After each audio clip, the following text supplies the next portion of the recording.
안녕하세요. 사연을 부탁해입니다. 오늘의 사연을 소개하겠습니다. 얼마 전부터 시어머니뿐만 아니라 시누이까지 혼비백산이네요. 그 모습을 보면서 그러니까 사람이 심보를 곱게 써야지 하는 생각만 듭니다.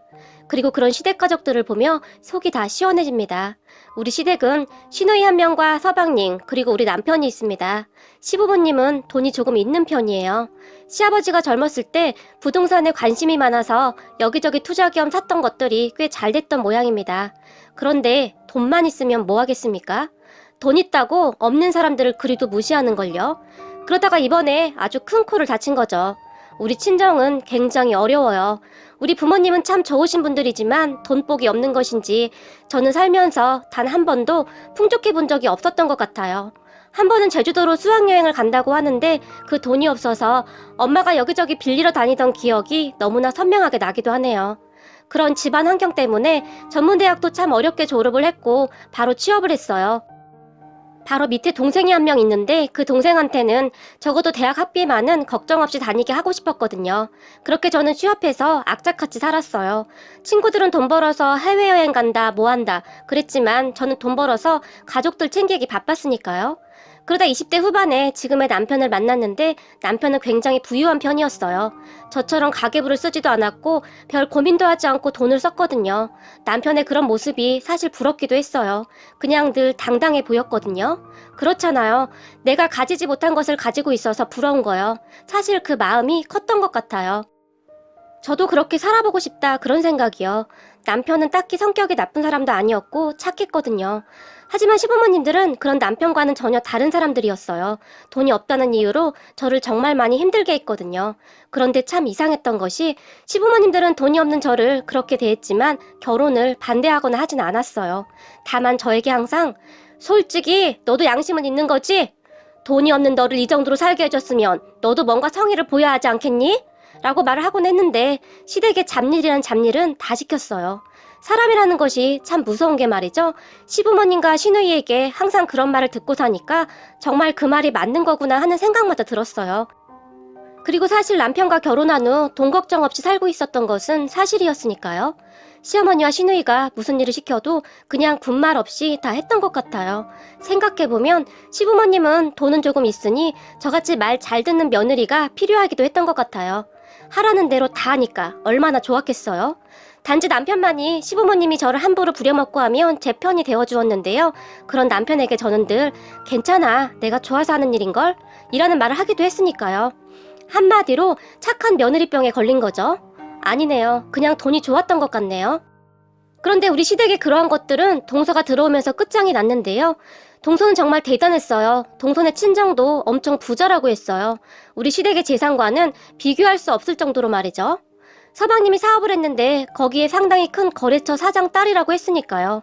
서방님은 명문대를 졸업하고 유학까지 다녀온 인재이긴 했어요. 일하는 것도 그렇게 똑부러질 수가 없었다고 하는데요. 성격도 시댁 가족들처럼 아나무인도 아니었고요. 예의도 발랐어요. 그런 서방님을 평소 관심 있게 지켜보던 동서 아버님이 직접 자리까지 만들어 주선을 했다고 들었어요. 정말 이해가 안 되는 게 우리 남편과 서방님은 시댁 가족들을 닮지 않았는데 어쩌면 그렇게도 다를 수가 있는지 모르겠더라고요. 동서는 얼굴도 정말 예뻤고 머리도 좋아서 공부도 정말 잘했다고 했어요. 그리고 서방님은 동서네 집의 그런 고상함이 부러웠다고 하기도 했는데요. 시댁은 그냥 돈만 많은 졸부였으니까요. 처음 동서를 보는데 귀티가 줄줄 흐르더라고요. 귀티뿐만 아니라 얼굴에서 풍겨나오는 고상함이 그대로 느껴졌어요. 그러니까 한마디로 우리 시댁은 돈만 많은 그런 집안이었다면 동서네 집안은 돈과 품격까지 갖춘 그런 집안이었어요. 사실 재산도 시댁에서 생각하는 것보다 그 이상의 부자인 것을 나중에서야 알았고요. 하지만 우리 시어머니는 그런 동서를 탐탁지 않아 했어요. 이유야 다들 아시겠지만 저를 부리듯이 동서도 종 부리듯이 해야 하는데 그렇지 못할 것 같다는 생각이 들었겠죠. 상견례 자리에서 보니까 동서뿐만 아니라 동서네 가족들은 참 예의가 바르고 성품이 좋으시더라고요. 그런 동서를 보며 생각했죠. 이런 집안에서 왜 우리 시댁 같은 집안과 결혼을 하려고 하는 것일까 하고 말이죠. 저야 뭐 그냥 견디는 수준이었지만 동서같이 착하고 여리디 여린 사람이 버티기에는 조금 힘이 들지 않을까 하는 생각이 들었거든요. 우선 우리 시누이는 정말이지 상상을 초월하는데요. 예의라고는 차대볼래야 찾아볼 수가 없는 사람이에요. 그냥 제멋대로라고 보시면 될 것 같아요. 뜻대로 안 되면 자기 성질에 못 이겨서 난리가 날 정도예요. 그런 시누이를 보며 처음에는 저도 많이 놀랐는데요. 시누이는 저를 무시하는 말을 그냥 서슴없이 하는 그런 사람이에요. 저야 뭐 그런 시누이를 그다지 신경조차 쓰지 않고 있지만 정말 인간 같지도 않다고 해야 할까요? 아무튼 시댁 분위기는 이래요. 이렇게 정리를 하다 보니 제가 이곳에서 어떻게 버텼나 싶을 정도네요. 그런데 이런 시댁에 동서가 들어오면서 조금씩 균열이 생기기 시작했는데요. 동서는 착하고 똑똑한 만큼 당찬 사람이었어요. 시어머니와 시누이를 한 번에 KO 시킬 정도였으니까요. 우선 상견례 때 시어머니가 집은 우리가 가지고 있는 것이 있는데 거기서 시작을 하시죠. 꽤 큰 평수라 큰 문제는 없을 듯합니다. 사돈어른에게 말을 했어요. 우리 시어머니의 방법 중에 하나거든요. 돈으로 사람을 올감해 버리려고 하는 수법이요. 하지만 시어머니가 상대를 잘못 골랐던 것이죠. 그런 시어머니를 보며 사돈어른이 무슨 그런 말씀을요? 요즘 누가 남자가 집을 해오나요? 공평하게 반반씩 하시죠. 모든 것을요. 라고 말을 했어요. 돈도 많은 집에서 당연한 거 아니겠어요? 그런데 시어머니는 정말 마음에 안 든다는 표정이었어요. 아마도 동서를 마음대로 할 수가 없겠다는 생각을 하지 않았나 싶은데요. 동서는 신혼여행을 다녀온 후 선물도 정말 좋은 것들로 사왔어요. 그 부분은 시어머니도 마음에 드는지 아주 흡족해 하시더라고요. 시누이도 그랬고요. 시어머니와 시누이의 선물을 주고 난 후 동서가 제 선물도 준비해와서 제가 고맙게 받았는데요. 그 모습을 지켜보던 시누이가 올케, 큰 올케는 안 줘도 돼. 큰 올케는 이런 거 줘도 쓸 줄도 모르고 라는 말을 했어요. 그 순간 제 얼굴이 새빨갛게 달아올랐는데요. 그런 제 표정을 보던 동서가 세상에 화장품이랑 가방을 쓸 줄 모르는 사람도 있나요? 라며 시누이 말을 대받아쳤어요. 아니 내 말은 이렇게 비싼 건 안 써봤다는 거지. 시누이가 불쾌한 듯 동서에게 말했지만 화장품 바르는 것도 뭐 기술이 필요한가요? 그냥 바르기만 하면 돼요 형님. 하긴 형님은 원래가 피부가 좋아서 이런 거 안 써도 되겠네요. 피부가 어쩜 이리도 좋아요? 라며 동서가 저를 보며 활짝 웃었어요. 그 말에 제가 놀라서 그저 어버버 하고 있었는데요. 동서가 그런 제 손을 꼭 잡더니 형님 앞으로 저 좀 잘 봐달라고 주는 뇌물이에요. 그래서 형님 거는 더 많이 사온 거예요. 라며 귓속말을 했어요. 그 말을 듣는데 저도 모르게 울컥하더라고요. 시댁에서 저는 그저 가정부 취급을 받았을 뿐 그동안 그런 대접을 받아본 적이 없었으니까요. 동서는 참 착하기도 했지만 배려가 많은 사람이었어요. 그냥 몸에 배려가 배어있는 사람이라고 해야 할까요? 그랬으니 시댁 가족들과 전혀 어울릴 수가 없었겠죠. 동서도 처음에는 시댁 가족들과 잘 지내보려고 했지만 시댁 가족들의 실체를 알고부터는 되도록이면 시댁에 오지도 않았어요. 시댁은 주말마다 다 같이 모여서 식사를 하곤 했는데요. 본인들 생각으로는 그렇게 하면 화목하게 보인다는 그런 생각을 하는 것 같았어요. 저는 그저 우울하기만 했어요. 하루 종일 주방에서 일만 해야 했으니까요. 남편이 착해서 좀 도와주려고 하면 시어머니가 눈을 시퍼렇게 뜨고 째려봐서 제가 오히려 더 힘이 들더라고요.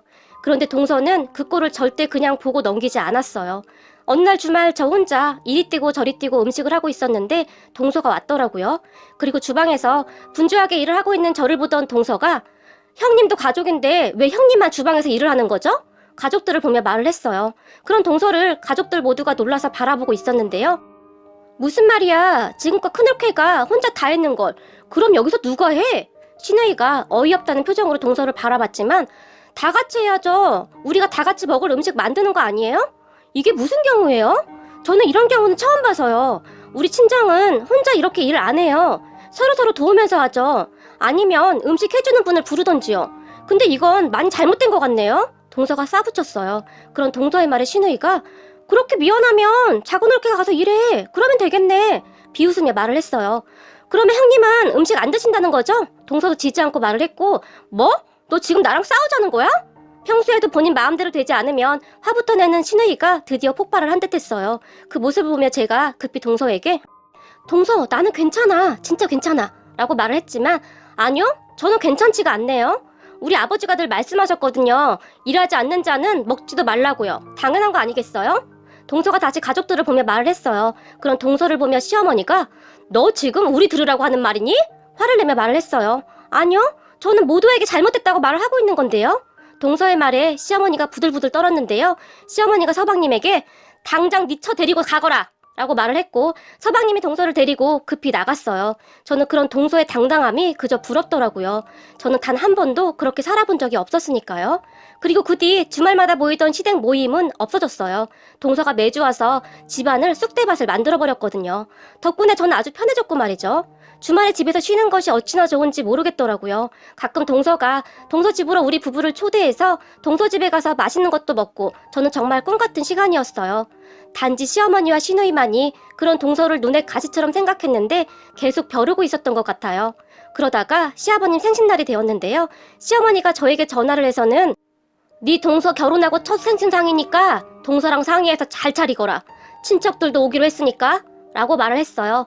시어머니와 전화를 끊은 다음 제가 동서에게 전화를 해서 상의를 했는데 형님 걱정하지 마세요. 음식은 제가 다 알아서 할게요. 동서가 자신만만하게 말을 했어요. 동서 혼자? 아니야 내가 도와주면 되니까 같이 해. 제가 말을 했지만 형님 괜찮아요. 동서가 그런 저를 말렸어요. 그리고 시아버님 생신날이 되었는데요. 제가 혹시나 싶어 시댁으로 일찍 출발을 했는데 동서가 와 있지 않았어요. 시어머니가 저를 보자마자 너 동서한테 잘 전달은 한 거야? 오늘 손님까지 초대했는데 장도 안 봐놓고 도대체 뭐 하는 거야? 저에게 소리를 질러댔어요. 시어머니의 다그침에 제가 동서에게 전화를 했지만 형님 걱정하지 마세요. 정확한 시간에 다 준비할게요. 라는 말만 할 뿐이고요. 그렇게 저는 불안한 마음으로 시어머니의 눈치를 보고 있었는데요. 잠시 후에 시댁 초인종이 울리고 동서가 의기양양하게 들어왔는데요. 우리 모두는 동서의 모습을 보며 기겁할 수밖에 없었어요. 동서가 말이죠. 세상에나 출장 뷔페를 불렀던 거죠. 출장 뷔페 직원들이 와서 세팅까지 완벽하게 해주더라고요. 그 모습을 지켜보던 시누이가 올케 지금 미쳤어? 감히 우리 아버지 생신날 출장 뷔페를 불러? 아무리 아나무인이라고 하지만 너무한 거 아니야? 동서에게 삿대질까지 하면서 따졌어요. 형님 제가 음식을 잘 못해서요. 그리고 우리가 하는 음식보다는 전문가가 해주는 음식이 훨씬 낫지 않겠어요? 뭐가 잘못됐다는 거죠? 동서도 도무지 이해가 안 된다는 표정으로 시누이에게 말을 했어요. 그런 동서를 보며 니네 집에서는 부모한테 이렇게 하라고 가르쳤니? 돈 있는 집안이라 우리가 좀 봐줬더니 너 아주 심하게 기어오른다? 시누이가 나오는 대로 말을 해버렸어요. 그리고 시누이의 말에 동서가 화가 난 듯 했는데요. 사실 형님네 아버님 아닌가요? 음식을 차리려면 아들, 딸들이 직접 해야 하는 거죠. 원칙대로 하자면 자식들이 차려드리는 게 맞다고 생각하는데요. 우리 친정에서는 부모님 생신이라고 올케들만 음식하지 않거든요. 동서가 시누이에게 마치 따지듯이 말을 했어요. 그런 동서의 말에 시누이의 눈이 순식간에 돌아가 버렸는데요. 순간 시누이가 동서의 뺨을 날려버렸어요. 시누이는 저한테 하던 버릇을 동서에게도 그대로 하더라고요. 시누이는 그런 아나무인 버릇 때문에 결혼한 지 1년도 안 돼서 이혼까지 당했는데도 자신의 행동이 잘못되었다는 생각을 전혀 안 했어요. 하지만 동서는 저와는 달랐던 것이 절대 참지 않았어요. 지금 뭐 하시는 거예요? 동서가 시누이를 째려봤는데요. 왜? 억울해? 그럼 기본을 지켜야 할 거 아니야. 맨날 시댁에 와서 친정 얘기나 하고 정말 재수없게 라며 동서에게 소리를 질러댔어요. 그 순간 동서의 입에서는 형님이야말로 정신이 어떻게 된 거 아니에요? 저 살면서 이런 모욕은 처음이에요. 라고 말을 했어요. 그런 동서의 말에 시누이가 그러셔? 귀하신 몸이라고? 그럼 머리채는 잡혀봤냐? 라며 순식간에 다시 동서의 머리채를 잡아당겨버렸어요. 그 모습에 서방님이 누나 미쳤어? 얼른 놔! 빨리! 진짜 미쳤네! 라며 시누이를 뜯어말렸어요. 하지만 시누이는 손을 놓지 않았고 서방님이 시누이의 손을 움켜잡고서야 손을 풀었는데요. 동서의 머리카락이 한 움큼 빠져있더라고요. 그리고 동서가 빠진 머리카락을 보더니 서방님한테 자기야 내 머리카락 빠진 거 챙겨. 증거로 가지고 가야 하니까 라고 말을 했고 서방님이 머리카락을 주섬주섬 챙기는 웃지 못할 광경이 연출되기도 했어요. 그 모습을 보며 머리카락은 왜? 시어머니가 짧게 물었고 증거로 쓰려고요. 동서가 시어머니에게 정말 아무렇지도 않게 말을 했어요. 증거라니 우리를 신고라도 하겠다는 거니? 시어머니가 물었지만 동서는 그저 글쎄요 한번 지켜보시죠 라며 나가버렸고 서방님이 동서를 따라 나가면서 시누이에게 누나 사람 잘못 건드렸어. 각오해야 할 거야. 나는 모르겠고 이번 일은 누나가 다 잘못한 거니까 나중에 딴소리 나지 마 라고 말을 하며 나가버렸어요. 그런 동서를 보며 시어머니가 아주 속이 다 시원하다. 잘했다 잘했어. 자기가 신고를 하긴 어떡해. 그러면 우리가 겁이라도 먹을 줄 아나 봐. 오히려 시누이 편을 들면서 웃었는데요. 시어머니와 시누이는 동서를 완벽하게 파악하고 있지 못했던 것 같아요. 그래도 동서가 착한 사람이었던지라 절대 그러지 못할 것이라고 생각을 했던 것이죠. 하지만 그렇게 나가버린 동서는 바로 병원에 입원을 해버렸어요. 동서에게 그러한 소식을 전해들은 사돈어른이 난리가 난 건 말할 것도 없고 말이죠. 다음날 서방님이 시어머니에게 전화를 해서는 엄마, 큰일 났어. 장인 장모님이 우리나라 제일 큰 로펌 변호사까지 고용했어. 누나 경찰에 신고한대. 이제 어떻게 할 거야? 다급하게 말을 했는데요. 그런 서방님이 말해 시어머니가 신고 같은 소리하고 자빠졌네. 세상 천지에 시누이를 신고하는 사람이 어딨어. 지 얼굴에 침 뱉기지. 그냥 너 겁주려고 하는 소리니까 신경 쓰지 마. 시어머니가 비웃기까지 했다고 합니다. 서방님이 시어머니와 시누이에게 당장 동서한테 사과하라고 해도 씨알도 안 먹히니 우리 남편에게 전화를 했는데요. 형, 큰일 났어. 장인 장모님이 변호사까지 고용했는데 엄마랑 누나가 믿질 않아. 어떡해? 우리 집사람 절대 합의 같은 거 안 해주겠대. 서방님이 답답하다는 듯이 말을 했어요. 제가 동서와 친한 것을 잘 아는 우리 남편이 동서에게 전화를 해보라고 해서 전화를 해서 동서, 몸은 좀 어때? 많이 놀랐지? 제가 물었어요. 형님 그동안 이렇게 사신 거예요? 진짜 어이가 없는 사람들이네요. 우리 남편 하나 보고 결혼하긴 했는데 시댁 사람들이 이 정도인 줄은 몰랐어요. 저 가만히 안 있을 거예요. 저도 뭐 무서울 것도 없고 그동안 형님한테 돈 많다고 갑질도 많이 했다면서요? 제가 앞으로 돈이 뭔지 제대로 보여줄게요. 그리고 돈을 어떻게 써야 하는지도 제대로 보여줄 거예요. 형님은 그냥 모른 척 하세요.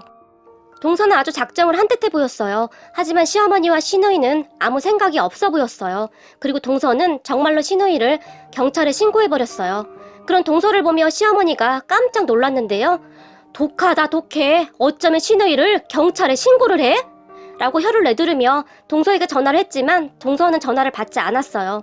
이혼까지 불사하겠다며 변호사까지 고용을 했더라고요. 그것도 어마무시하게 큰 대형 로펌 변호사로요. 변호사 말로는 동서가 합의를 안 해주면 이 사건은 정말 큰일이라고 하더라고요. 그 바람에 시댁이 온통 난리가 났는데요. 시댁도 변호사를 고용한다 뭐한다 한참을 그러더라고요. 그런데 시누이가 동서에게 한 짓은 명백한 사실이기 때문에 무조건 합의를 해야 한다고 했대요.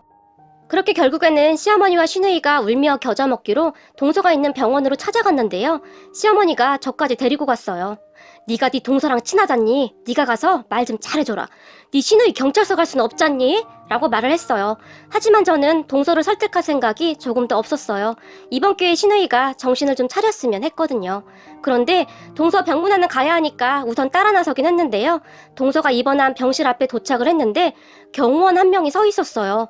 동서의 친정아빠가 화가 많이 나서 가만 안 있겠다며 경호원까지 고용했다고 하네요. 그 순간 동서의 말이 떠올랐어요. 돈을 어떻게 쓰는지 보여주겠다고 했단 말이요. 그럼 경호원은 우리에게 성함이 어떻게 되시죠? 라고 물었어요.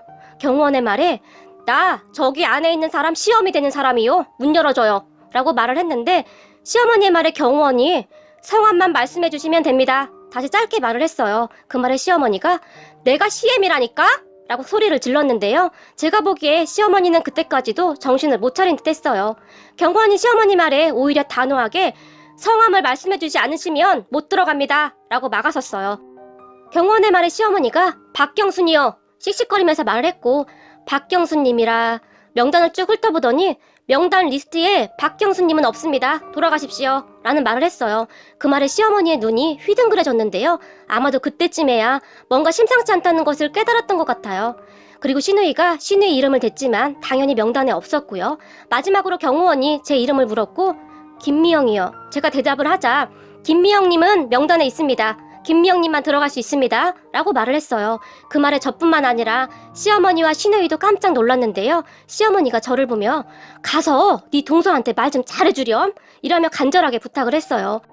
살면서 시어머니가 저에게 그렇게 부드럽게 말한 것은 처음이라는 생각마저 들었어요.